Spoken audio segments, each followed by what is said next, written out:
முதன்முறையாக அறிமுகப்படுத்தப்பட்டுள்ள புதிய 2000 ரூபாய் நோட்டுகளின் மாதிரி வடிவம் மற்றும் சிறப்பு பாதுகாப்பு அம்சங்களை ஆர்பிஐ வெளியிட்டுள்ளது. அவற்றை தற்போது பார்க்கலாம். 2000 ரூபாயின் முன்பக்கத்தின் இடது பக்க ஓரத்தில் நீர் குறியீட்டு முறையில் ரூபாயின் மதிப்பு பொறிக்கப்பட்டுள்ளது. அதற்கருகில் கண் பார்வைக்கு 45 டிகிரி கோணத்தில் இருக்குமாறு ரூபாய் தாளை பார்த்தால் நீர் குறியீட்டில் 2000 என்று எழுதப்பட்டிருப்பது தெரியும். அடுத்ததாக தேவநாகரி எழுத்தில் பணத்தின் மதிப்பு குறிப்பிடப்பட்டுள்ளது. மகாத்மா காந்தியின் உருவப்படம் நோட்டின் மைய பகுதியில் வைக்கப்பட்டுள்ளது. ஆர்பிஐ சின்னம் 2000 ஆகியவை நீல நிறத்திலிருந்து பச்சை நிறத்திற்கு மாற்றப்பட்டுள்ளது.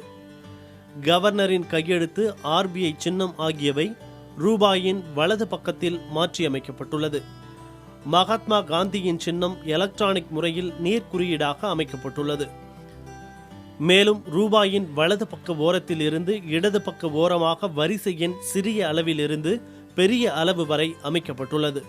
ரூபாயின் மதிப்பு மற்றும் குறியீடு நீல நிறத்திலிருந்து பச்சை நிறத்திற்கு மாற்றியமைக்கப்பட்டுள்ளது. வலது பக்க ஓரத்தில் அசோக சக்கரம் பொறிக்கப்பட்டிருக்கிறது. நீல் சதுர வடிவ பெட்டியில் கண்ணுக்கு தெரியாத வகையில் 2000 ரூபாய் என பொறிக்கப்பட்டிருக்கிறது. அடுத்ததாக ரூபாய் தாளின் இடது மற்றும் வலதுபுற ஓரங்களில் 7 கோடுகள் பொறிக்கப்பட்டுள்ளன. ரூபாயின் பின்பக்கத்தை திருப்பி பார்க்கும்போது ரூபாய் அச்சிடப்பட்ட ஆண்டு குறிப்பிடப்பட்டுள்ளது. தூய்மை இந்தியா சின்னத்தை குறிக்கும் வாசகம் இடம்பெற்றிருக்கிறது. தாளின் மைய பகுதியில் இந்திய மொழிகள் இடம்பெற்றுள்ளன. ரூபாயின் மைய பகுதியில் செவ்வாய் கிரக ஆய்வுக்கு அனுப்பப்பட்ட மங்கள்யான் விண்கலத்தின் சின்னமும் பொறிக்கப்பட்டிருக்கிறது.